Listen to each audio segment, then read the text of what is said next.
Abençoado, sou Ferreira Guimarães e essa é mais uma reflexão teológica, social, cultural. É uma abordagem reflexiva entre um texto da Sagrada Escritura, a Bíblia Sagrada, e um livro que tem influenciado a humanidade. O texto áureo está no Evangelho do Apóstolo João, no capítulo 1, do versículo 1 ao versículo 5. No princípio era o Verbo estava com Deus, o Verbo era Deus, o Verbo habitou, tabernaculou, se fez homem entre nós. Ele estava no princípio com Deus.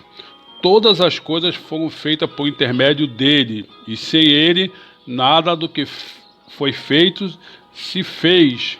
A vida estava nele, e a vida é a luz dos homens. A saber, querido, evidentemente, Jesus Cristo, 100% homem, 100% Deus. E a abordagem literária está no livro Poema, A Odisseia, que juntamente com a Ilíada são atribuídos a Homero no século 8 a.C. São as duas obras maiores da cultura greco-latina que, segundo a lenda, Lisboa, em Portugal, ter sido fundada por Ulisses, o herói da nossa Odisseia. Considerada, então, as literaturas mais antigas da civilização ocidental. A Odisseia é um poema elaborado ao longo de séculos pela tradição oral dos aedos, cantores,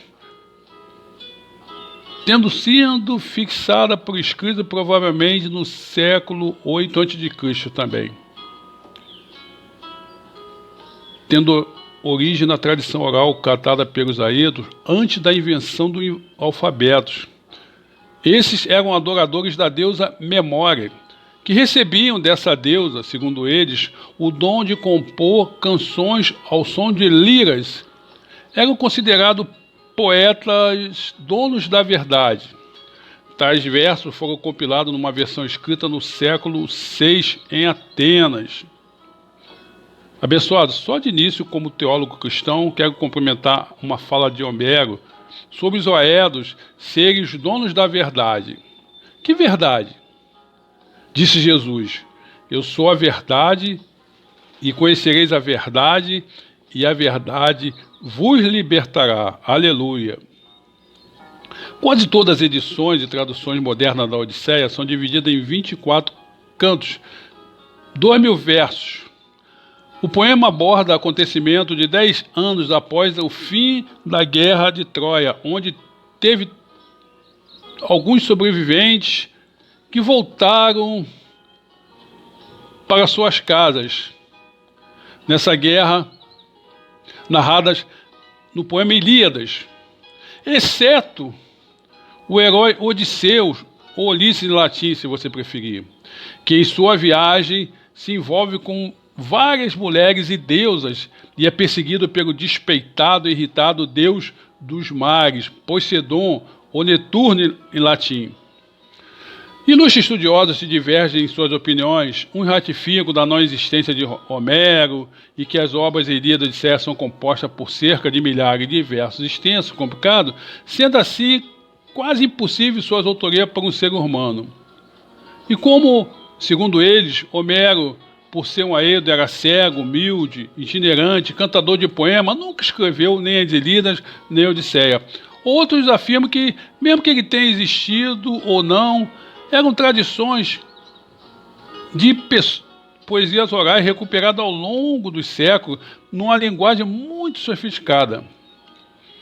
Na época da Guerra de Troia, havia um escrito linear B, um silabário, complicadíssimo, que, segundo especialistas, era de utilização burocrática e controle administrativo, que nunca seria empregado para redigir poema tão extenso como Ilíadas e Odisseia. O alfabeto foi introduzido na Grécia apenas por volta do século 8 a.C. Então os gregos não liam os poemas de Homero, e sim ouviam os poemas. Memorizava os trechos dos poemas e fazia suas próprias recitações. Abençoado, apesar da incontestável beleza lírica dos poemas, da sua sonoridade, profundidade psicológica, uma narrativa impressionante, os personagens são apaixonantes, mas apresentam muitas vezes histórias e feitos sanguinários, como jornais diários que exploram a desgraça humana, onde se espreme e sai sangue das notícias do jornal, que acaba contaminando e manchando toda a sala do nosso televisor. Outro sim, constata-se também inúmeras repetições e contradições entre muitos deles. Temos ainda que considerar a barreira cultural, além da miscigenação mitológica de seres humanos, gnomos, heróis, deuses, ninfas, monstros marinhos. Temos que estar identificado com esse mundo homérico, porque esses tais deuses agem dessa forma, totalmente irresponsáveis, de ciumada, porque interfere na vida do ser humano assim desastrosamente, com ciúme. Fato que muitos naturais para os gregos, mas totalmente estranho para a nossa cultura. Todavia, se conseguimos vencer essas barreiras, entender esses estilos de Homero, que faz inúmeras digressões, isso é, dá volta imensa para contar novamente o mesmo fato, assim então, até acabaremos por gostar de ler Homero.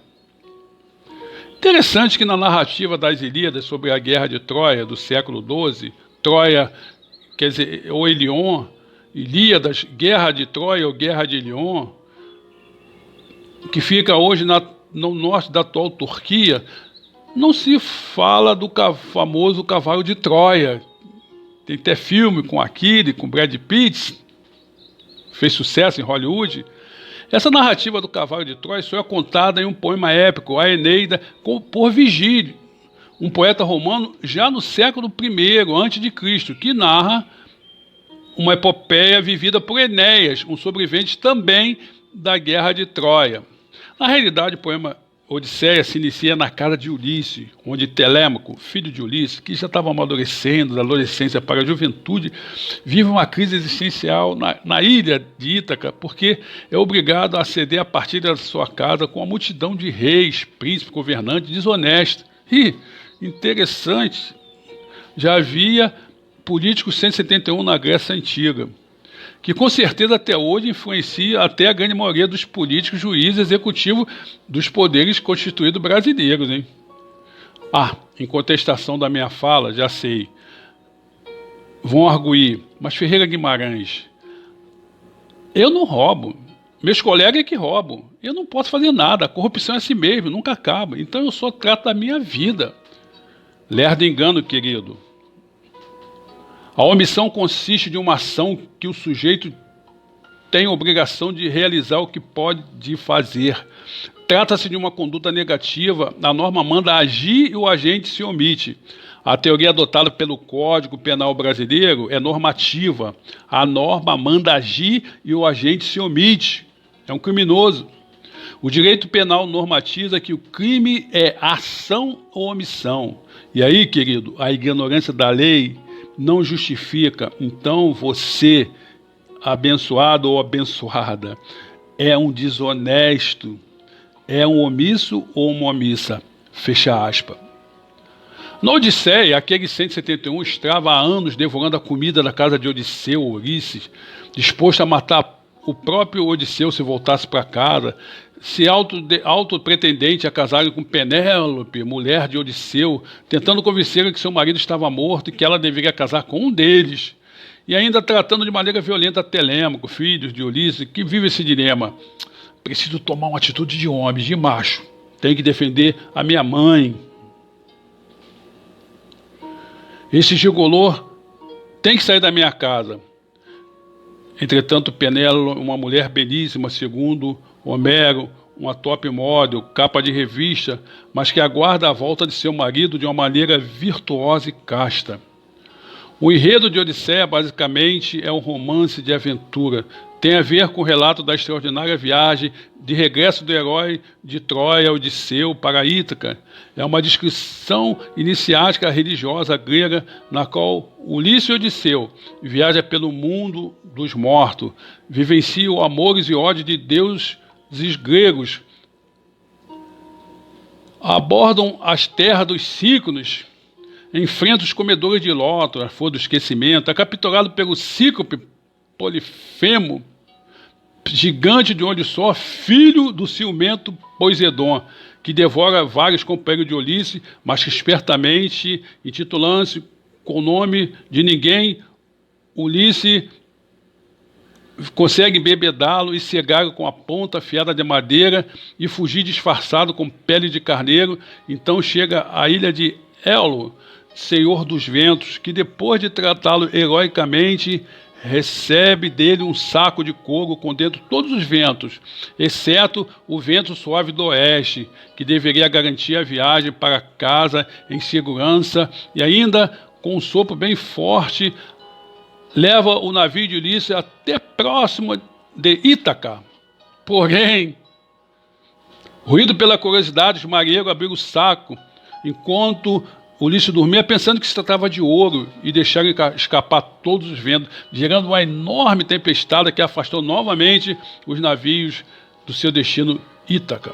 Surgindo então novas aventuras de Ulisses, entre outras, atracam na ilha dos gigantes comedores de gente, só escapando o navio de Ulisses, que ancora na ilha da sedudora feiticeira Circe, onde seus homens são transformados em porcos. Ulisses vai ao Hades, no mundo dos mortos, passa pela ilha das sereias devoradoras de homem,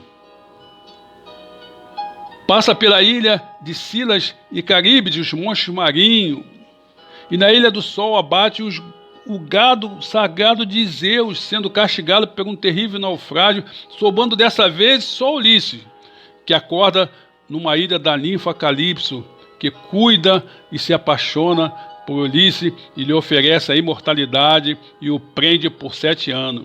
Mas Ulisses prefere invadir-se dessa ilha por determinação da deusa Atena, sua protetora, que reclama a sua liberdade a Zeus. Então, novamente, inicia sua viagem de retorno ao lar, a reencontrar Penélope, sua esposa. Mas sozinho, numa jangada, sofre uma tempestade e naufraga. Então Aina, uma ninfa do mar, em forma de pássaro, o ajuda a chegar a uma ilha, onde é acolhido e se torna a paixão da adolescente Nausita, filha do rei.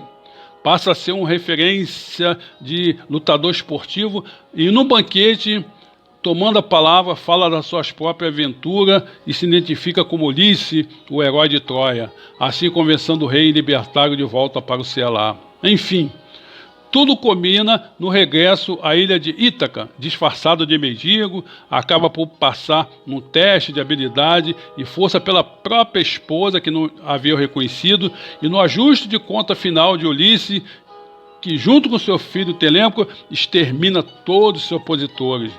Todos aqueles políticos corruptos. No Congresso, Ulisses ia fazer um estrago. Meu Deus. Retomando o reino de Ítaca, anos depois, sai em viagem no reino de Poseidon, o ciumento, e jamais é visto, jamais retorna. Querido, a Odisseia é uma riqueza literária, poética e lírica, onde Homero evoca super-homem, heróis, filhos de deuses do Monte Olimpo e os próprios deuses que sequer se entendem entre si, um querendo derrubar o outro, em que momento de suas fraquezas humanas cede a tentação do amor erótico e vem ao planeta Terra para saciar suas vontades carnais como simples mortais, dando concepção a semideuses, a monstros de olho só, a ninfas. Todavia, a passagem bíblica do apóstolo João enfatiza que a vinda ao planeta Terra do único eterno Deus, que misericórdia,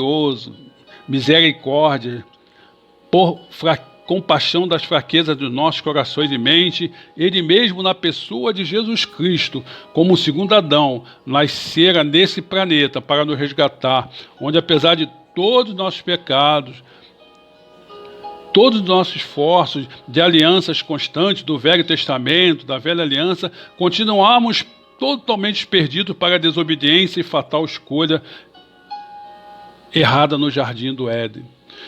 Que até os gregos que os viram, Jesus,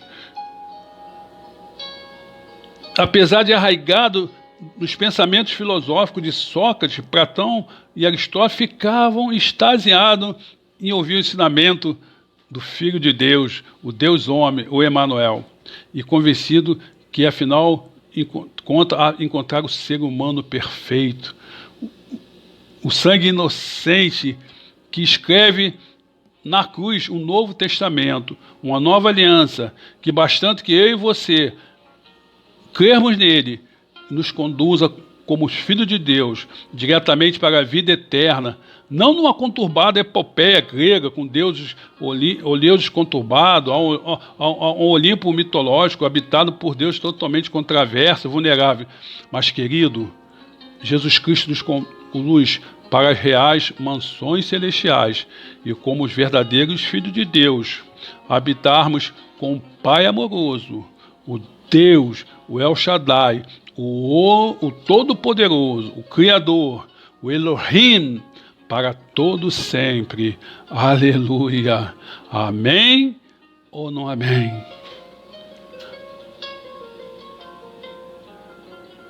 Assim, querido, hoje você, somente quando ainda vive, pode fazer a escolha a ter Jesus Cristo como teu Senhor, teu Deus e Salvador. Eu sou o Reverendo Ferreira Guimarães, a voz do invisível social e eclesiástico.